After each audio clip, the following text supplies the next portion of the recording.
जय हिंद, वंदे मातरम, भारत माता की जय। राष्ट्रवाद की बात प्रहार के साथ आप सभी का हार्दिक स्वागत है। दोस्तों, दो राज्यों का लोकसभा चुनाव के बाद जो चुनाव परिणाम आए, जो नतीजे आए, तो एक ऐसा प्रोपोगंडा लोकसभा चुनाव की तरफ बना के रखा गया था बिके हुए पत्रकारों के द्वारा कि हरियाणा में न तो जवान खुश हैं, न पहलवान खुश हैं, न किसान खुश हैं, क्योंकि कुछ चट्टे वट्टे किसान सिंघू बॉर्डर पर बरसों से अपने दलाली के चक्कर में कांग्रेस के इशारे पे बैठे हुए। मगर ऐसा धोबी पाट मोदी जी ने मारा।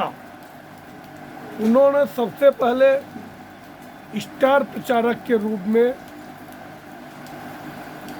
योगी आदित्यनाथ जी को आगे किया और योगी आदित्यनाथ जी ने वहां पे 14 सभाएं की थी। 14 सभाएं की। अब जो उनका एक्सेप्टेंस है, उन्होंने वही नारा वहाँ पे रिपीट किया जो गोरखपुर में दिया था कि बटोगे तो कटोगे, एक रहोगे तो नेक रहोगे। और ये बांट के राजनीति करने वाली जातियों में, धर्म में बांट के देश के विकास को बेड़ा गर्क करके कांग्रेस सिर्फ सत्ता हथियाना चाहती है, झूठी लालच देकर। उस पे योगी आदित्यनाथ जी ने करारा प्रहार किया। अब योगी आदित्यनाथ जी जम्मू और कश्मीर में 4 सभाएं किए थे और 4 रैलियां की और चारों में जीत दर्ज हुआ। मतलब 100% स्ट्राइक रेट।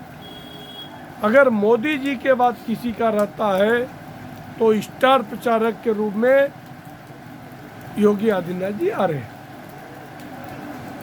कठुआ, जम्मू कश्मीर के 4 सीटों पर जहाँ पे इन्होंने प्रचार किया था, चाहिए तो आप भी इंटरनेट पे जाके देख सकते हैं। Kathua seat, RS Pura south seat, Ramgarh seat और रामनगर सीट, चारों पर योगी आदित्यनाथ ने प्रचार किया था और चारों पे कमल खिला।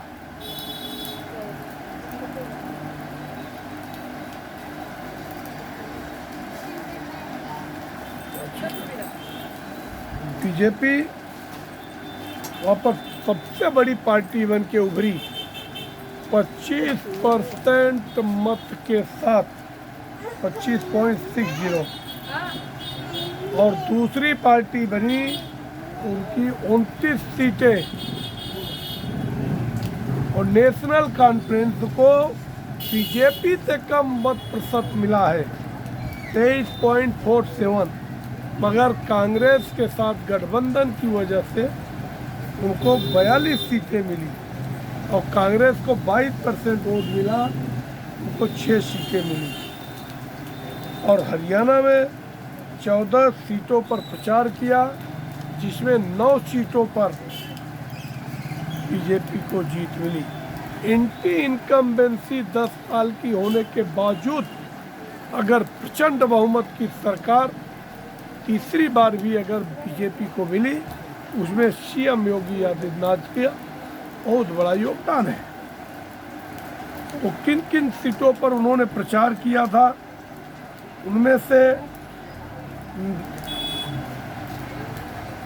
रनवाना, पंचकुला, फरीदाबाद, एनआईटी, कलायत, शफिंदो, कांसी, शाहाबाद, नारनौद, अटेली, भवानी, गजाधरी, रदौर राई और असंत, जिसमें से सिर्फ पंचकुला, कलायत, शाहाबाद, नारनौद और जगाधारी, ये 5 सीट पर ही कांग्रेस ने जीत दर्ज किया। वो भी यहाँ पे बहुत कड़क फाइट थी, बहुत थोड़े मार्जिन से कांग्रेस की जीत हुई।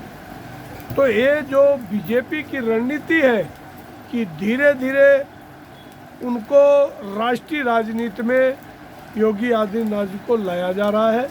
और अब आने वाले समय में जो महाराष्ट्र का चुनाव है और झारखंड का चुनाव है, इन दोनों जगह पे भी योगी जी की एक्सेप्टेंस ज़्यादा है। यहाँ पे बहुत सारे उम्मीदवार उनकी मांग कर रहे हैं कि हमारे लिए प्रचार करने जरूर है। अब ये तो पहला पार्ट हुआ। अब दूसरा पार्ट कांग्रेस के पास अब कोई मुद्दे ही नहीं बचे, क्योंकि उनके जो 3 मुद्दे थे, बेरोजगारी, महंगाई, अग्निवीर, किसान, महिलाएं, सब ध्वस्त हो गया। पहलवान न उनके लिए किसानों ने वोट किया, क्योंकि 10 साल का उनका वनवास था और वनवास आगे कायम है। इसका मतलब कांग्रेस नेतृत्व विहीन है ऐसा लग रहा है, और कांग्रेस परजीवी बन गई है, जो कि दूसरे के कंधे पे बैठ के ही शिकार करेगी वो। और ये दूसरी बात है कि ये जिसके कंधे पे बैठेगी उसका ही शिकार करेगी। ऐसा हो गया जैसे लोकसभा में भी अगर कांग्रेस को 54 सीट से 99 सीट मिला तो कैसे मिला? उत्तर प्रदेश में 6 सीट मिल गई, जो कि 2019 में मात्र 1 सीट थी।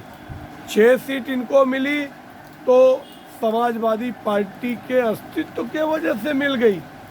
बिहार में इनको 1 सीट मिली थी, अब की बार इनको 3 सीट मिल गई। उसके बाद महाराष्ट्र में पिछले बार 2019 में 1 सीट मिली थी, मगर अब की बार उद्धव ठाकरे की वजह से इनको 13 सीट मिल गई।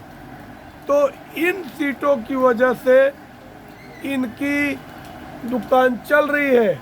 अब जैसे ही कल की घटना हुई है हरियाणा में मुंह की खाई कांग्रेस, वैसे ही समाजवादी पार्टी ने सबसे पहले अपने साइकिल से उतार दिया है। अब 10 सीट का चुनाव है, उपचुनाव। अब अखिलेश यादव कहते हैं कि मुझे महाराष्ट्र में 10 सीट दोगे तो मैं आपको अपने यहाँ 2 से 3 सीट दे दूंगा। हाँ, मगर 2-3 सीट ऐसी देंगे जो जीत की गारंटी है, क्योंकि वहाँ पे 60% मुसलमान हैं, बाकी 30% तो हिंदू बटेंगे और कटेंगे, उसमें उनका काम हो जाएगा। अब इसके लिए आज अखिलेश यादव ने अपने 6 उपचुनाव के उम्मीदवारों का ऐलान कर दिया। अब कांग्रेस में भगदड़ मची हुई है, क्या किया जाए? या तो महाराष्ट्र में कोलैबोरेशन करेंगे, क्योंकि हरियाणा में अखिलेश को 1 भी सीट नहीं दिया, और उधर आम आदमी पार्टी भी आक्रामक है कि अगर हमको हरियाणा में देते थे तो हमारे 2% वोट से एक कम से कम 70 सीट 65 सीट आ जाते, इनकी सरकार बनती, मुख्यमंत्री तो इनका बनता, हम तो सिर्फ बाजू में बैठते, 2-4 सीटें हम लोगों को भी मिल जाती। अब इसके लिए दूसरी बात जो है कि कांग्रेस के हार की वजह बनी कुमारी शैलजा, मगर कुमारी शैलजा का नाम न लेके कांग्रेस वाले ये ईवीएम का रोना रोते हैं। अगर पूरा लोकसभा का चुनाव ईवीएम के दम पे हुआ, अगर किसी भी विपक्ष में इतनी हिम्मत है, अपने जीते हुए सीट से इस्तीफा दो और फिर से उसका चुनाव करा लो बैलेट से, फिर तुमको तुम्हारी औकात समझ में आ जाएगी। मगर ऐसा कोई नहीं करेगा, सिर्फ ईवीएम का रोना रोएंगे और पब्लिक को गुमराह करेंगे। अब दूसरी बात महाराष्ट्र की, महाराष्ट्र में जैसे ही कल ऐसी घटना हुई, रिजल्ट आते ही उद्धव ठाकरे भी आक्रामक हो गए और वो कहते हैं अगर कांग्रेस देर करेगी और चुनाव में इसका खामियाजा भुगतना पड़ेगा। कोई भी हालत में कांग्रेस को पहले मुख्यमंत्री का चेहरा डिक्लेयर करना पड़ेगा, चाहे किसी भी पार्टी का हो। अब दूसरी पार्टी का अगर कोई डिक्लेयर भी हो जाए तो भी उद्धव ठाकरे कहेंगे हम नहीं मानेंगे, क्योंकि उनके मन में तो एक ही लड्डू फूट रहा है कि हमें मुख्यमंत्री बनना है। अब ये 3 जन के आपसी मतभेद में वही सेम चीज़ होगी। दूसरी उधर जिस तरफ से हरियाणा में हिंदुत्व कंसोलिडेट हुआ है, और ख़ास तौर से हिमाचल के संजौली मस्जिद की घटना से कि अवैध मस्जिद को कांग्रेस ने कैसा संरक्षण दे के बनवाया, इसके लिए हिमाचल प्रदेश में सारे हिंदू एकजुट होकर रास्ते पे उतर गए और उसकी दबाव में आकर वहाँ पे मस्जिद पे कार्रवाई किए और उसको तोड़ा गया। वैसी घटना सेम अवैध मस्जिदों का पूरा जखीरा बन के खड़ा हो गया है। जब से वहाँ की सांसद है और इसके पहले विधायक है वो कांग्रेस पार्टी की वर्षा गायकवाड़, वहाँ पे कुछ 56 मस्जिद अवैध मस्जिदें बनी हैं, जिसमें एक मस्जिद पे जो थोड़ा कार्रवाई हुई। अब इसकी वजह से महाराष्ट्र के भी जो कट्टर मराठी है उनकी भी आंखें खुल गई है कि अगर हम समय रहते अगर अपने राज्य का रक्षा नहीं कर सके तो ये कांग्रेस हमारे राज्य का जो डेमोग्राफी है वो बदल देगी। तो इसके हिसाब से ये जो चुनाव परिणाम आए हैं ये बहुत ही फेवरेबल है और सभी हिंदुओं को सचेत होकर अपने हक का मतदान अपने लोगों को दे, न कि किसी